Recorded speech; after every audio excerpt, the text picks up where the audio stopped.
Assalamu alaikum wa rahmatullahi wa barakatuh. Excellency, the Head of Education Program, Mr. Pudi Kuswara, MAD. Honorable the Chief Executive and judges, respectable all my friends, ladies and gentlemen. First, let's pray to our God, Allah subhanahu wa ta'ala, for giving us the mercies and blessings to attend this in a good condition and happy situation.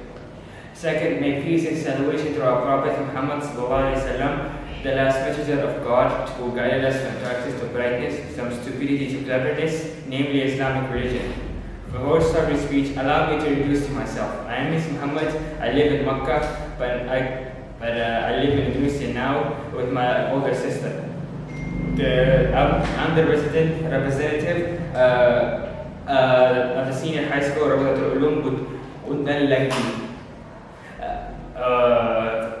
Before I start the speech, I'll give you the title: How the Internet gave me a purpose in life and changed my future for the better.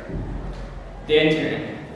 Allow me to tell you how a small piece of technology not only helped me with my life, but also helped me to learn this amazing language and helped me to enter this beautiful country in the first place. The Internet, the place where you find curiosity or curiosity finds you. One small keystroke from your fingers dives you into the wilderness of the unknown. When I was a kid, I was a fool working with a brain of curiosity. I used to ask questions more than I can answer. Around that time, I wasn't born rich nor poor. I was very simple. My parents were working very hard for me and my older sister to keep us very healthy.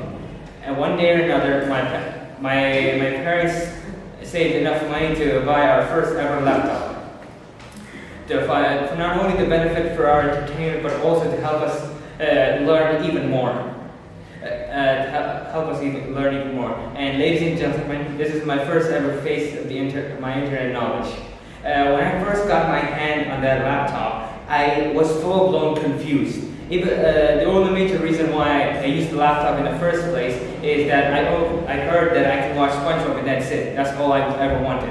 But I find myself watching some other things than a walking, talking, funny sponge.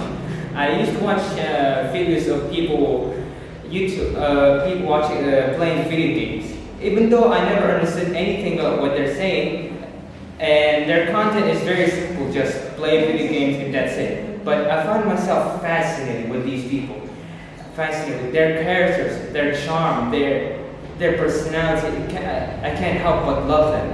And even though they just have a simple content, I just can't stop loving them.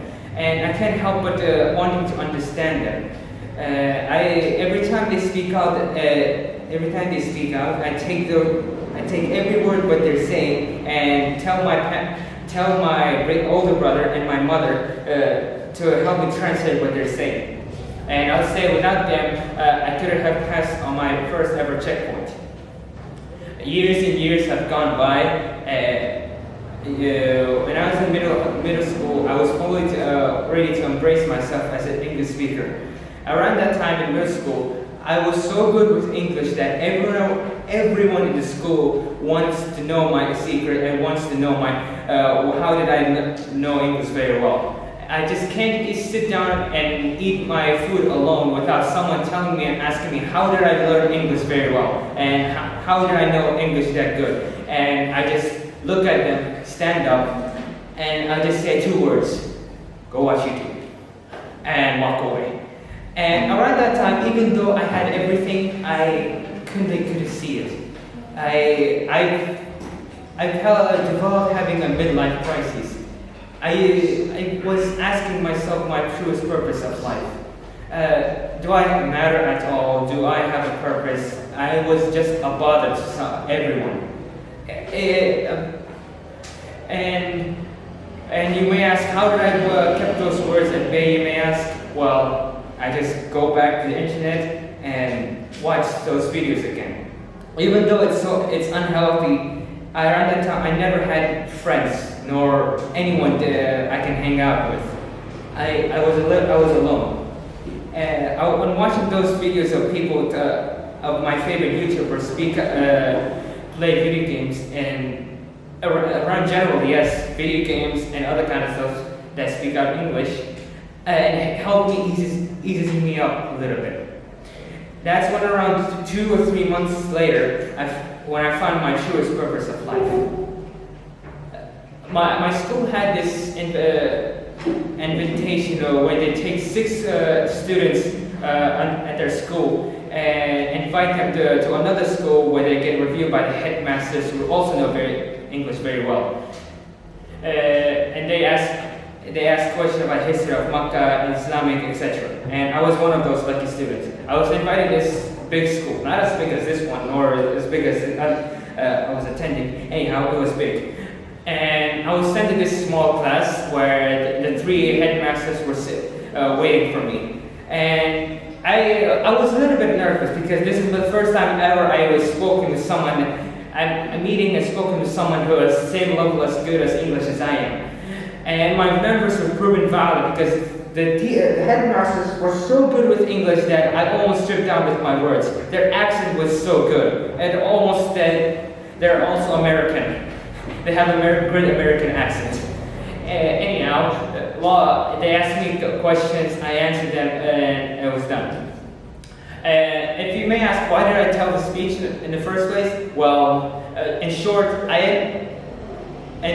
my teacher ended up recording me without me noticing, and ended up posting me on Twitter. It didn't garner many likes, but it was very something.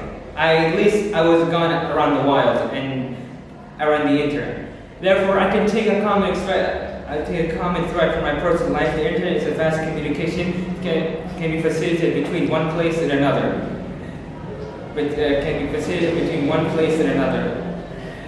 The social networking and social